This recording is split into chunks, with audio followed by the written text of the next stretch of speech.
ये कहानी इस खून की है जो नस्लों तक बोलता रहा, और इस नाम की जिसे मिटाने की हर कोशिश ने इसे और मजबूत कर दिया। क्योंकि कुछ नाम मिटाए नहीं जाते, वो तारीख बन जाते हैं। पुराने वक्तों में जब देहात की मिट्टी में इंसाफ नहीं बल्कि ताकत बोलती थी, जब फैसले अदालतों में नहीं बल्कि चौपालों में होते थे, इस दौर में एक नाम था अहमद शाह। वो सिर्फ एक इंसान नहीं था, वो एक सोच था, एक जिद और एक ऐलान। ऐलान ये कि जो झक जाए वो मिट जाता है। अहमद शाह एक आम घर में पैदा हुआ, ना सूना ना जागीर, बस एक चीज थी, खून में गैरत। देहात के सरदार समझते थे कि ताकत उनके नाम की जागीर है, मगर वो भूल गए थे कि तारीख हमेशा इन लोगों को याद रखती है जो ताकत को ललकारते हैं। और अहमद शाह ने ताकत को ललकारा। वो किसानों की आजादी के लिए खड़ा हुआ, वही कपड़े, वही मिट्टी, वही पसीना, मगर आंखों में वो आग जो सिर्फ गुलामी तोड़ने वालों में होती है। जब एक जालिम सरदार ने कमजोर की जमीन छीनी, तो अहमद शाह ने इस वक्त तलवार नहीं उठाई, इसने आवाज उठाई। और आवाज सबसे खतरनाक हथियार होती है। यही वो लम्हा था जब देहात दो हिस्सों में बट गया, एक तरफ खौफ, दूसरी तरफ उम्मीद। बूढ़े कहते थे ये लड़का खुद को मरवाएगा, मगर नौजवान कहते थे ये हमें जीना सिखाएगा। और तारीख ने हमेशा नौजवानों की सुनी है। अहमद शाह ने कोई जंग ऐलान नहीं की, मगर उसके वजूद ने जंग छेड़ दी।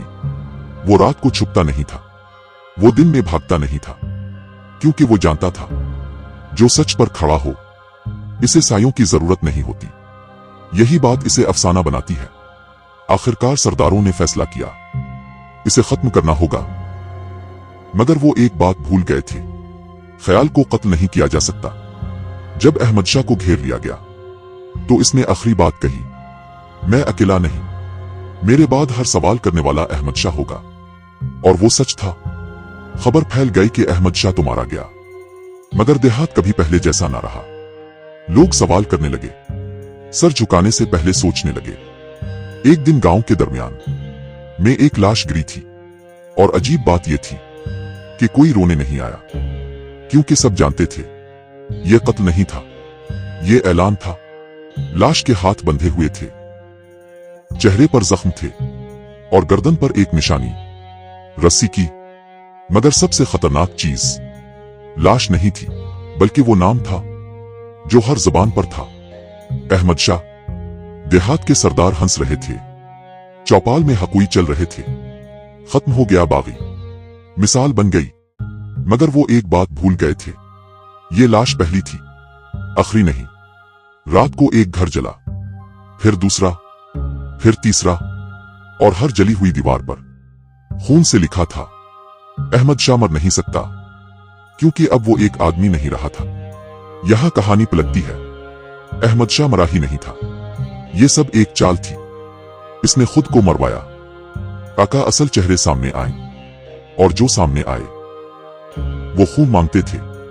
जब सरदार के आदमी उसके घर पहुंचे, तो दरवाजा खुला था। अंदर सिर्फ एक चीज थी, तलवार।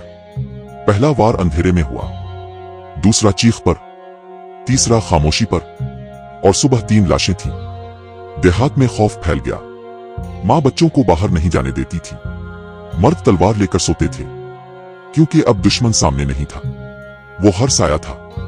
ये जंग थी अहमद शाह का अपना दोस्त सरदार से मिला हुआ था, वही दोस्त जिसने इसकी मां की किस्म खाई थी। और गद्दारी हमेशा अंदर से होती है। आखिरी लड़ाई में अहमद शाह जख्मी था, अकेला था, घिरा हुआ था। सरदार हंसा, अब कहां गया तेरा उसूल? अहमद शाह ने खून थूका और कहा, उसूल मरने के लिए होते हैं, झुकने के लिए नहीं। और फिर तलवार चली। तलवार जब चली तो आवाज नहीं आई, सिर्फ एक सांस रुकी। सरदार की आंखें खिली रह गईं, जैसे वो यकीन ही ना कर पा रहा हो कि ताकत भी मर सकती है। वो जमीन पर गिरा, और इस बार कोई नारा नहीं लगा। अहमद शाह ने तलवार नीचे रखी, हाथ कांप रहे थे। खून उसके कपड़ों से नहीं, यादों से टपक रहा था। वो चीख सकता था, मगर वो खामोश रहा। देहात के लोग बाहर निकल आए, वही लोग जो कल तक सर झुकाते थे। आज पहली बार उन्होंने सीधा देखा। अहमद शाह ने कहा, मैं तुम्हारा सरदार नहीं हूं, मैं तुम्हारा निजात दहिंदा भी नहीं, मैं बस वो हूं जो झुका नहीं। इसने तलवार जमीन में गाड़ी और मुड़ गया। किसी ने इसे रोका नहीं, क्योंकि सब समझ चुके थे देहात सरदार के बगैर चल सकते हैं, मगर गुलामी के साथ नहीं। और अहमद शाह वो कोई इंसान नहीं था, वो एक ख्याल था।